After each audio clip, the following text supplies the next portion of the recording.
Good morning, everyone. We'll go ahead and get started. If you're having trouble hearing me, please raise your hand or let me know in some way. I am masked today and trying to project through the mask. So if you are having trouble, just let me know. But we will go ahead and get started. I'm very happy to welcome Secretary Kathy Boockvar. Go ahead, Kathy. Hi, everyone. Can you hear me okay? Yes. Great. Thanks, Wanda. Good morning. Thanks for joining us today. It's hard to believe that we are now less than 24 hours away from the opening of the polls at 7 a.m. tomorrow. It's been quite a journey to this point, and the next few days will be historic on every front. I want to make a final appeal to all eligible Pennsylvanians to vote. Actually, it's probably not going to be final. I'm sure I'm going to be doing it again tomorrow morning, but almost final appeal to all eligible Pennsylvanians to vote. Ultimately, the future of our country is up to the voters. In our democracy, all of us, are the decision makers. In expressing your voice, your fundamental right to vote, you will chart our nation's course. Be one of the decision makers. Have your say. Cast your vote. And I also want to take this moment to once again thank all our tremendous election personnel from all over the state. From county election directors to poll workers, from boards of elections to those canvassing the mail ballots, they are all truly heroes. I and my team were in contact with countless numbers of those heroes throughout the weekend, throughout every night, because for election workers, there are no off times right now. I truly hope every one of Pennsylvania's county election directors and their staff get a serious raise and some time off once this is all over. But for them, we would have no democracy in this country. They are amazing, and I can't thank them enough for all they do every day, but especially all they have done this year in making sure all of us can exercise this fundamental right, even in the middle of a global pandemic. And now I have the latest numbers. So the voter registration numbers are basically where they were. We'll give you the final numbers when I have the final certified numbers, but they're just short of 9.1 million. And approved mail-in absentee applications statewide, again, because the deadline passed, that hasn't changed. So the total is 3,097,640. And of those, the ballots confirmed for mailing in the mailing process are 3,081,726. Return ballots as of this morning were 2,414,349. Again, a little over 2.4 million, which is a little over 78% of the ballots. So that's great. Of those 2.4 plus million, Democratic voters returned 1,596,195 ballots. Republicans returned 555,805 ballots. And independents and other party voters returned 262,349 ballots. And once again, just to give a historic context in case any of you have not heard me say this already, in 2016, so we're going to end up with, over 2.5 million. In 2016, 266,208 people cast civilian absentee ballots. And in 2012, it was even lower, 248,561. So we are really looking at 10 times as many mail ballots as we had in 2016, and twice as many, close to twice as many as we had in the primary. Okay, so dress that ballot and return it now. I'm really pleased that 78% of mail ballots have already been returned, but we want every single ballot to count. So please do not put ballots in the mail hand deliver your mail ballot to your county election office, satellite election office, or other designated drop box or drop off location today. Do it today. Do not wait. You can find your county's return locations, ballot return locations, at votespa.com.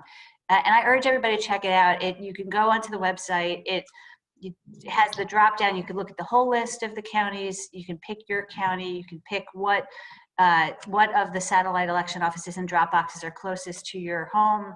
And it will also have the hours. So we're updating the hours to make sure that it specifies what the hours are on election day, because we want to make sure that voters check those hours before, rather than assuming that all of those options are available till 8 p.m. So check the website.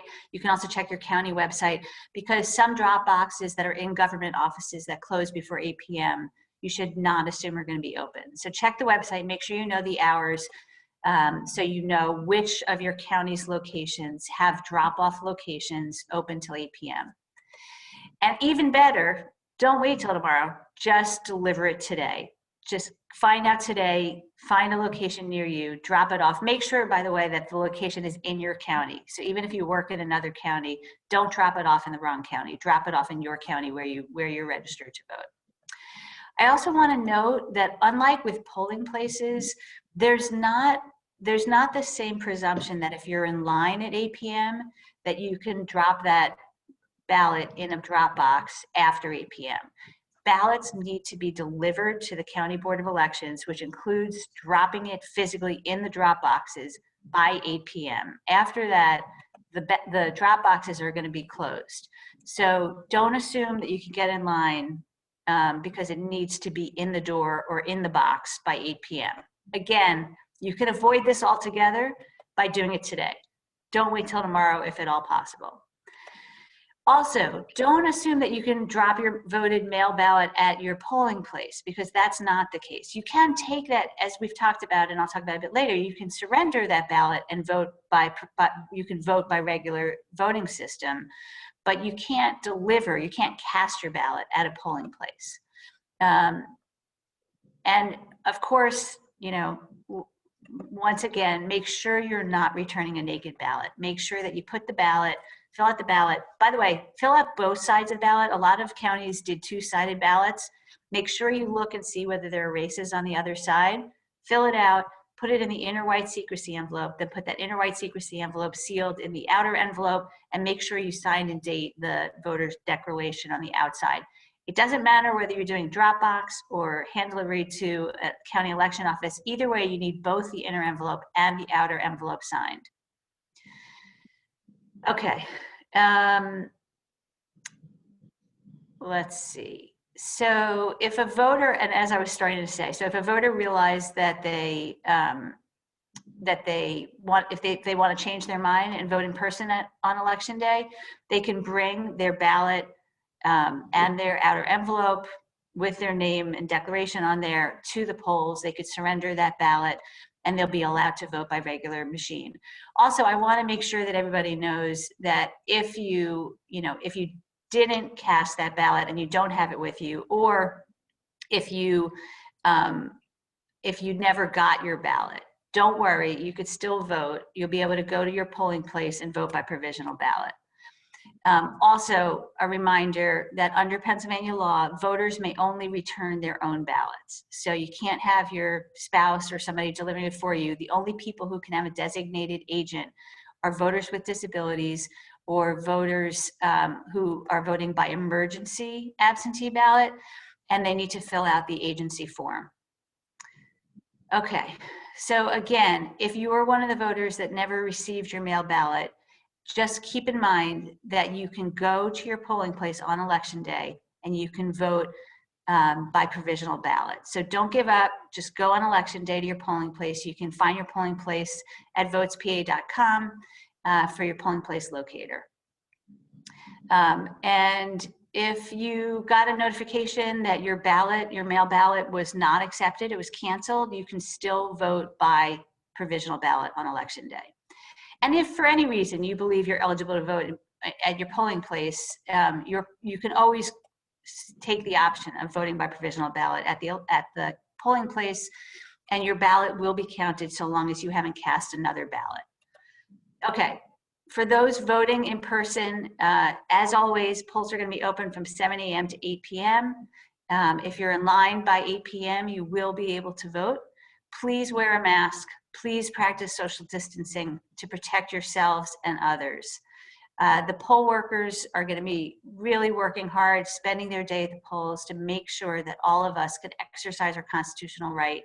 So please be patient, and again, respect safety and health of everybody around you. Wear a mask and exercise social distance. As you know, the Department of State, in partnership with PEMA and some manufacturers who donated items as well, we're providing counties with masks, hand sanitizer, gloves, sneeze guards, tape for marking social distancing, disinfectant spray, and other supplies. So polling places will be safe and sanitary and secure for voters and poll workers. Voter intimidation is illegal under state and federal law. Any voter who feels intimidated at the polls should report it immediately to their county board of elections, the county district attorney, and you can also call the Department of State toll free at 877-VOTES-PA. You can also call the U.S. Department of Justice's voting section at 800-253-3931. I hope many of you attended the virtual briefing on Friday afternoon on our new election night returns webpage and supplemental dashboard. If you weren't able to, you could find a video of the briefing on our website, votespa.com. I urge you to watch it before election night so that you know where to look for results. And as I've talked about before, we'll be tracking not only the results, but also what hasn't been reported yet. So we'll have both the vote totals broken down by in-person, mail-in, and absentee, and provisional ballots, but then we'll also be tracking what remains to be counted, broken down by county. So you'll be able to see what remains county by county left to be counted. And that will be continuously updated as that information becomes available from the counties. I will be just in constant press conferences, basically from now until Wanda tells me I can stop. So we'll be holding a press conference at 10:30 tomorrow morning by Zoom. So that one will continue to be remote. And then we'll have in-person press conferences at 9 p.m. and 11 p.m. tomorrow. You'll receive media advisories tomorrow with the location of those in-person press conferences. And then there'll be more the next day. So voting help. Any voter needing assistance, including translation of languages or experiencing a problem with polls, should call our hotline at 877-VOTES-PA or visit votespa.com. And as you know, there's lots of materials available in multiple languages, as well as translation services on that hotline. So voters who are not English proficient should still be able to get the answers to all their questions. And now I'm happy to take your questions. Thank you. Thank you, Secretary. We will start with Jonathan Lai from the Inquirer, and on deck will be Ford Turner from the Morning Call. Go ahead, Jonathan. Good morning, Secretary. Good morning. I understand, obviously, you guys don't call the election in advance, right? That's something we in the media do. If a candidate claims victory, though, before that's actually true, before that's known, what can the department do since you guys don't actually do that work? Other than telling us what's remaining to be counted, because we will call the race before every single vote is counted. So what can the Department of State do to help push back on any such false claims of victory?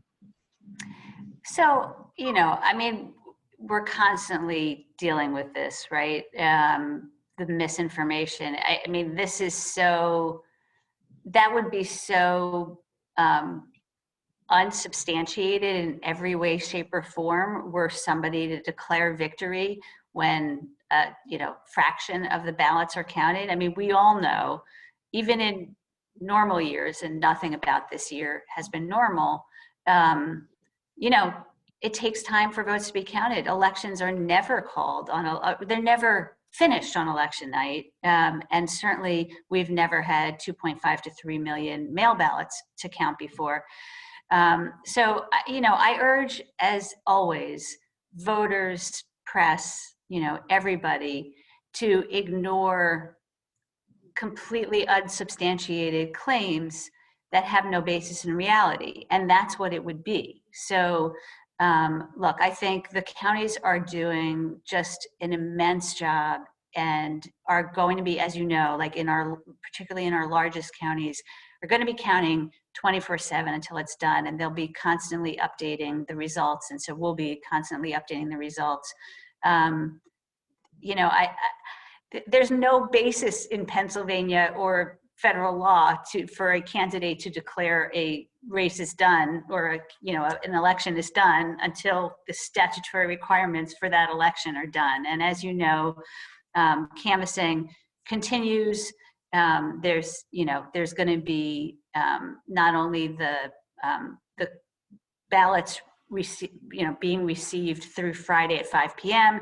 Of course, as I've said many times, overseas and military voters, their ballots are not due until a week after Election Day. And there is nobody that would want to see the men and women serving our country overseas or anywhere else disenfranchised through disinformation and false statements. So all I could say, Jonathan, is we will do everything in our power, legally, communications-wise, to counter any false claims, whether it's that or otherwise. But there's literally no basis in the law whatsoever for somebody other than us, the Department of State, to certify the results of an election. And that's not done officially until November 23rd. So I think I'll just leave it there. We'll go to Ford Turner from the Morning Call, and then to Chelsea Corbler from Fox 43. Go ahead, Ford.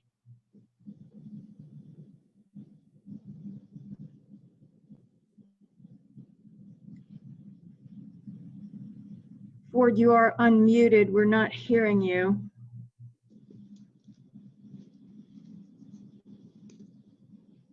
All right, let's go to Chelsea Corbler from Fox 43.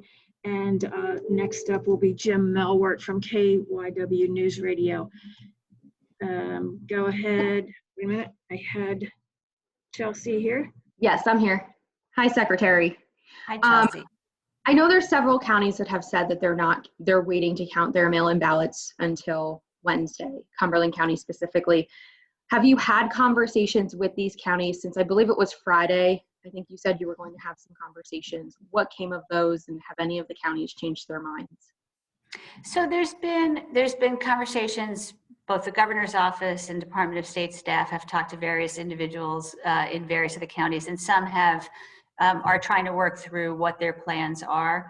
And look, I want to say, these counties are a tiny fraction of the 2.5 plus million ballots that we're going to have in. And so the counties that have, and none of them, Cumberland County is the largest of them.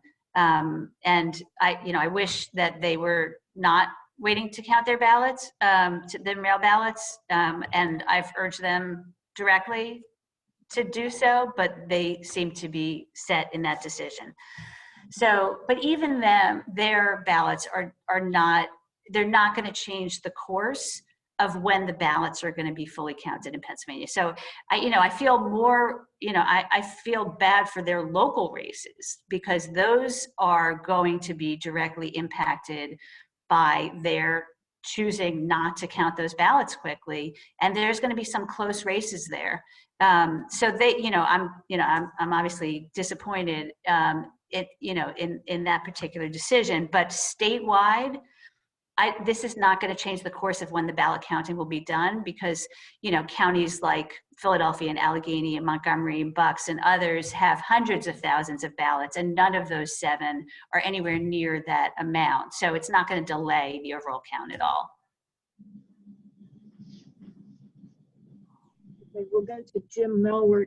I did want to remind all of you, if you indicated in your RSVP that you wanted to be called on for a question, please make sure that your screen name indicates who you are, And as always, we ask you to limit to one question per reporter. Go ahead, Jim. I understand Montgomery County Republican Committee sent you a letter taking issue with what they call Democrat majority counties like Montgomery County reaching out to voters, telling them to come into voter services offices if there's an issue with their ballot.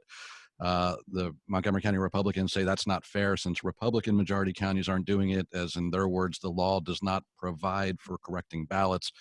Montgomery County officials counter, saying the law says it's not required, but does not prohibit it. And since ballots are not officially rejected or accepted until 7 a.m. tomorrow, they say it's fair game. Where does the Department of State come down on this? So I'm not going to be able to comment directly on it because I expect it to be in litigation. It may already be in litigation. However, what I will say is this. There's no distinction between Democrats and Republicans. If you Google, you'll find plenty of Republican counties who have been talking about contacting voters for certain types of corrections to ballots. So I just want to be clear. There's no Democratic or Republican difference. At all. And also there's historical, the only thing that's new is the naked ballots, right? And that the overwhelming majority of naked ballots are just not going to be identifiable until Election Day. And that's why we added email notification to voters who are flagged on Election Day, or whenever they're flagged as having a naked ballot, to tell them that they have a right to vote by provisional ballot. And same for the others. The Montgomery County list that I saw has lots of voters on that list that had return to sender, like address issues. Like there's nothing in the law that would prohibit a county from reaching out to a voter because they had a ballot bounce back or an application bounce back. So I suffice it to say, I think there would probably be some aspects of any such litigation that we would disagree with.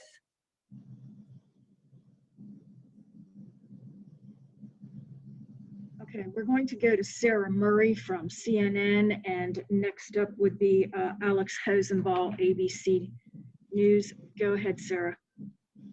Hi, thank you, Secretary, and thank you, Wanda. We appreciate you guys doing this. First, I'm just wondering, to your last question, I understand you're concerned about potential litigation, but can you say one way or another whether counties are able to offer voters a remedy if, for instance, the signature is missing on the outside of the ballot, or if they can tell without opening the ballot that there is no secrecy sleeve inside? And also, to follow up on another previous question, can you tell us the counties that you know will not be counting until the day after Election Day? So no, the conversation, so to the latter question, no, the conversations are still ongoing with various counties. It seems some are just starting later in the day, not at 7 a.m. And so we're still working through, and some are counting, but are just not reporting right away or waiting until they have, some numbers. So it's those conversations are still ongoing. So I really can't get into like the specifics of the litigation, but I would just say, look, what we're telling voters through those email notifications, and from what the representatives who are going to be in the room, party representatives, candidate representatives who are going to be in the room when pre-canvassing starts, for any ballots that are identified as naked ballots, again, those voters will get a notification that will say, that they have a right to vote by provisional ballot, and the party representatives and the candidate representatives, just like at the polling place when they can contact voters who haven't showed up yet or whatever, those party representatives, candidate representatives can contact voters and tell them, hey, your ballot was just rejected. You still have the right to vote by provisional ballot. So I expect that that's going to be the main way that voters will have the opportunity to not lose their vote as a result of any, minor things. All right, we'll go to Alex Hosenball from ABC News, and then after that to Lucy Perkins, WESA. Go ahead, Alex. Thank you, Wanda. Thank you, Secretary. Two quick questions for you. One, there was a report on Friday or on Saturday about an email from someone claiming to be with the Trump campaign requesting detailed security information to the Cumberland County Board of Elections, you know, where the machines are going to be, etc. Have any other counties received those? And do you have any guidance as to whether or not they have to provide that information, by when? And secondly, really quickly, can you say anything about absentee ballot challenges? I know Philadelphia hasn't received any. Do you know if any other counties have received any challenges at this point past the deadline? So on the security front, I can say very clearly that no county should ever provide election security information to any campaign or anybody else who asks, who's not an authorized security personnel that they're very closely in touch with on these issues. So absolutely 100%, no county should provide any election security information to any third party ever. I am not aware of any other county who received that letter, and we've been reaching out to others to make sure that they know. And it's very black and white. They should not provide to anyone. In fact, we had a call with the counties on Friday, and I specifically mentioned that. So I think that was your main question. And just so you know, I have been in touch with the FBI and put them in contact with the county so that they could find out more information about what happened and figure out.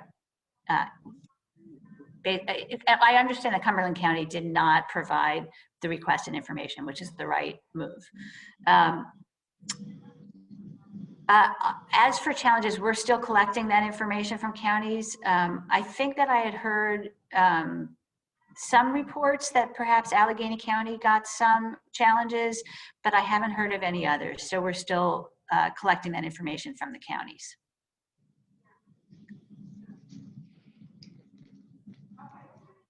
Thank you. All right, we will go to Lucy Perkins from WESA, and then to Brian Lanos from Fox News. Go ahead, Lucy. Thanks, Wanda. Good morning, Secretary. Could you talk about the poll watcher certificates that have been issued across the state? Are those numbers higher than in past presidential elections? I know in Allegheny County we've gotten kind of on par so far with what we've seen in past elections, but if you could talk about that, that would be great. Thank you. Sure. So unfortunately, you're going to have to go to the counties for that. We don't collect that information at the Department of State because they're county issued credentials. I haven't heard of any unusual amounts from anybody of credentials being requested, but the counties would be the better source for that information. John, I see Deputy Secretary Marks, you just popped up on my screen. Are you aware of any counties that received unusual amounts of credential? I've not heard of any counties that have received an unusual amount, at least relatively speaking, compared to previous presidential elections. Okay, great, thank you. To Brian Lanos from Fox News, and then to Emily Previty, WITF. Go ahead, Brian.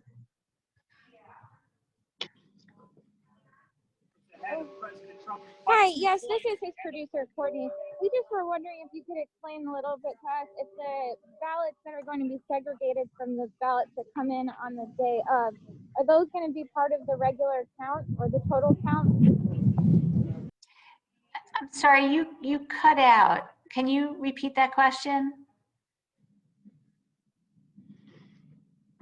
Was it about the segregation? I heard that it was about the segregated ballots received after 8 p.m., but I didn't hear what the actual question was.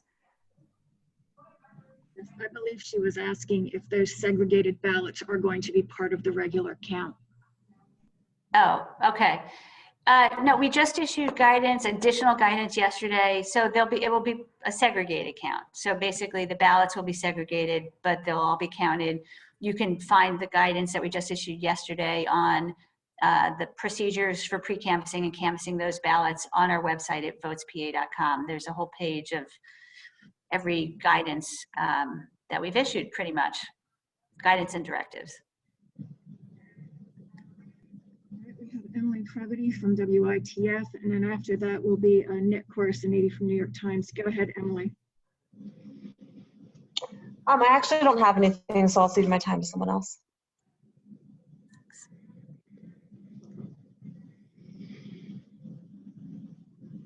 Okay, Nick Corasaniti from the New York Times. Go ahead, Nick. Hi, Secretary, and thanks, Wanda, for both of you for doing this. I just had a quick question about the ballot count process. Is there any legal avenues that any campaign can take to stop the simple counting of ballots? And is that anything that, there's been contingency plans made for?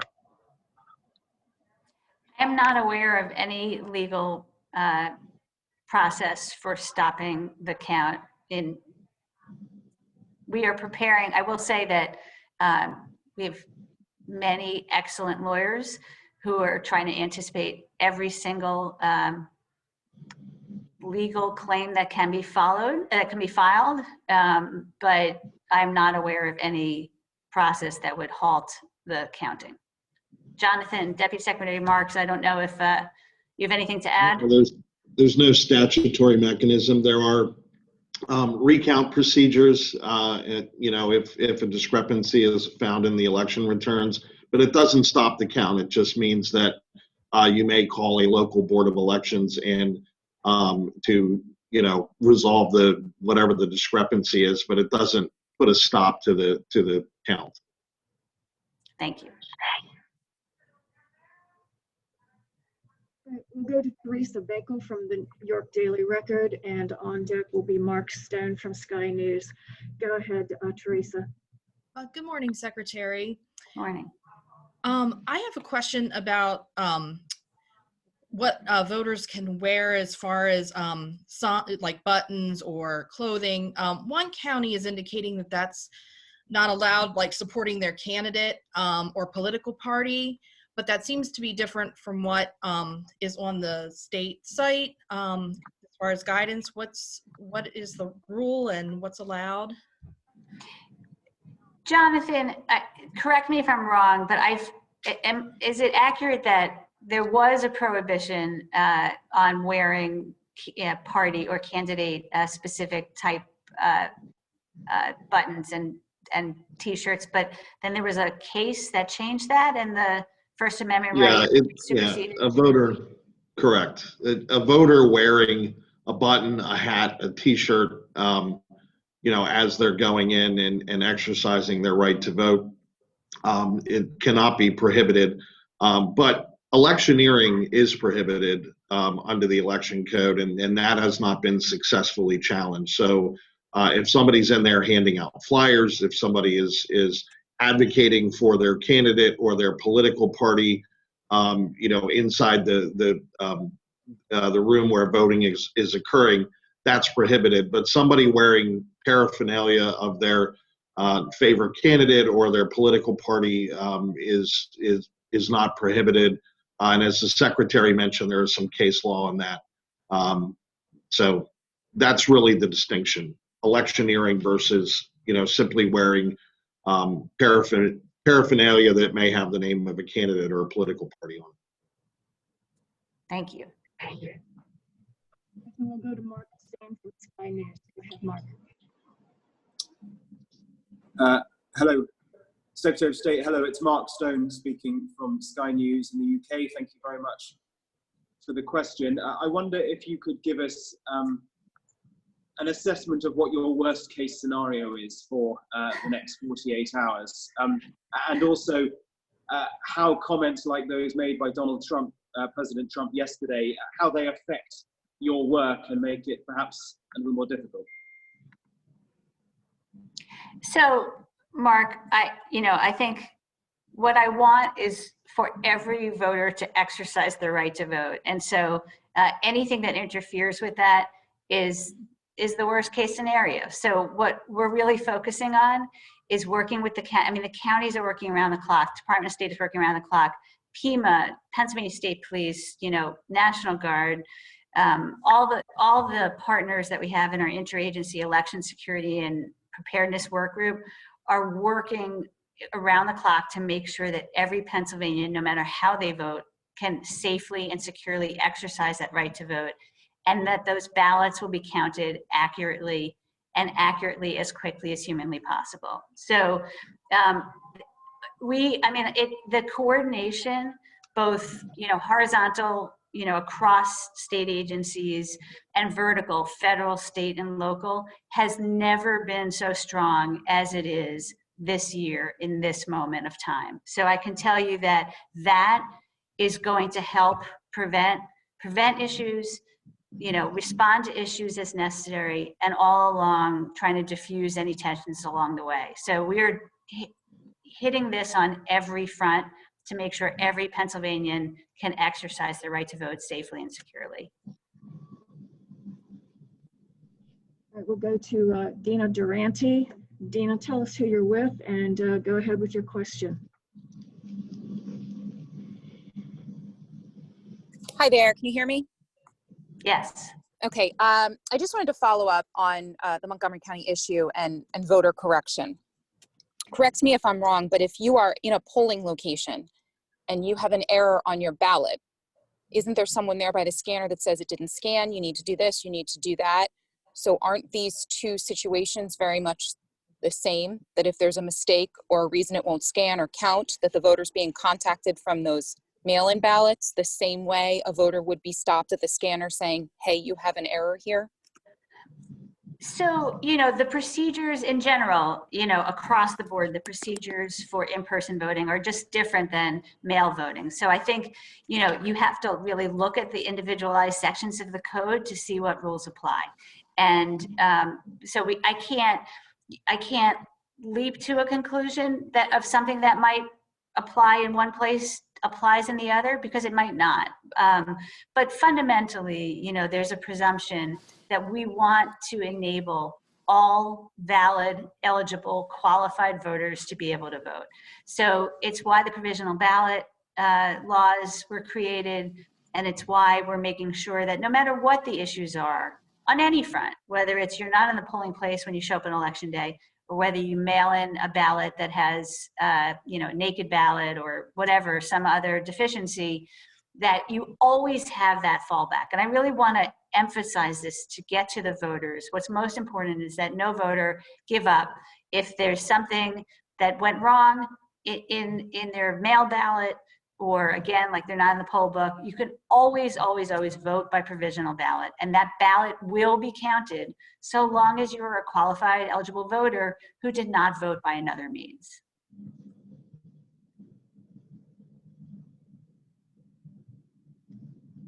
Thank you. I'm going to go to Tom Ford from the Borough newspaper. Go ahead, Tom.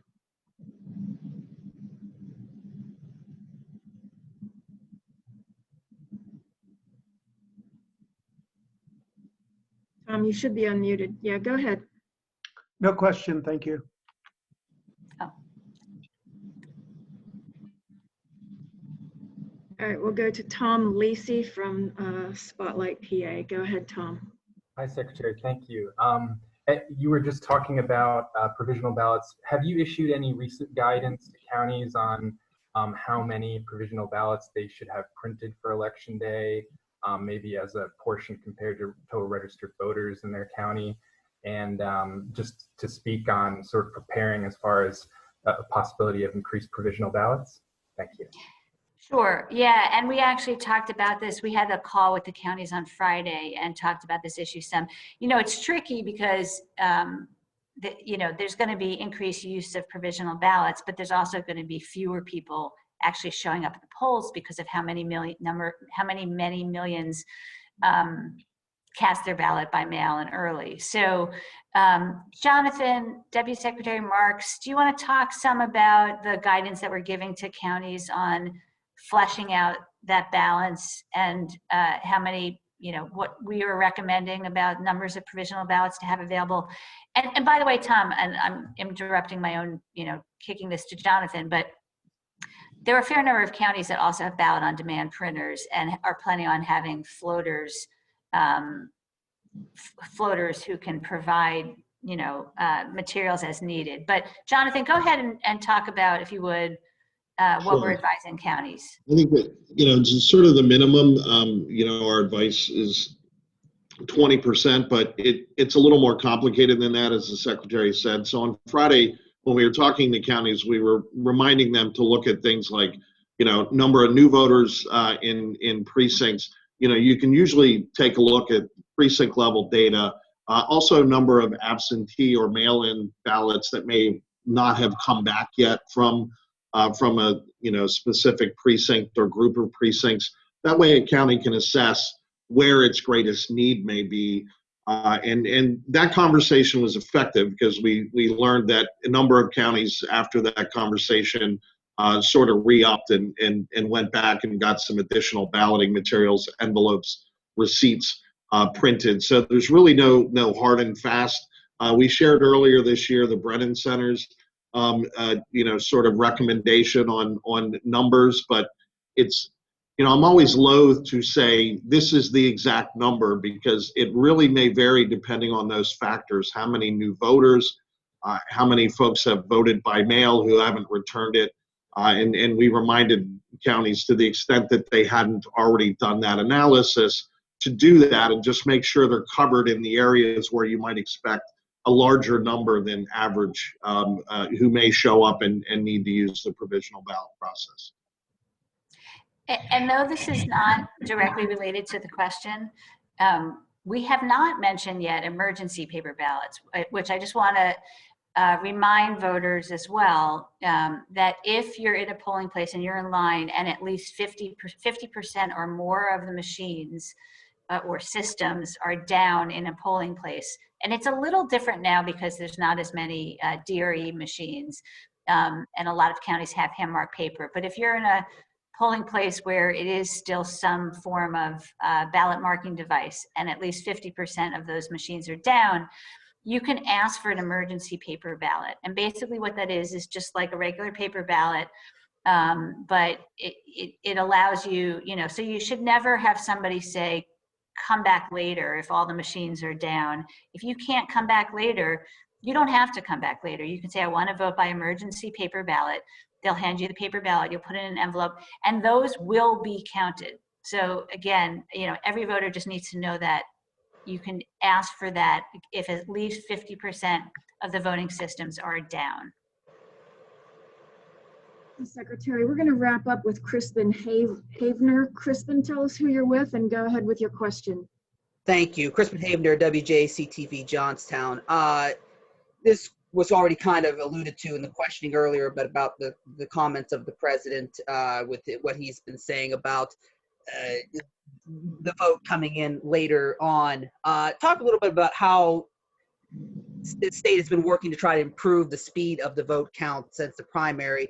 And what's your message to voters who may be parroting some of what's been said nationally and are skeptical about the count that's going to be coming in the days to come? Sure. I want to say at the outset again, what I already said, which is overseas and military voters' ballots are not due until a week after Election Day. So this is unless you want to wholesale disenfranchise the men and women serving our country, there is never a race that is over, an election that is over on election night, or even the days following. It takes time to make sure that every valid voter, their ballots are counted. So, but the counties are doing everything they can to make sure that they have these ballots counted accurately, first and foremost, but accurately as soon as humanly possible. So we've been working with them closely to make sure that they think about what staffing they need, what equipment they need, best practices in place, timelines for doing this. And they have been incredible. So like the amount, before 2020, I never knew that there was a machine called an enveloper.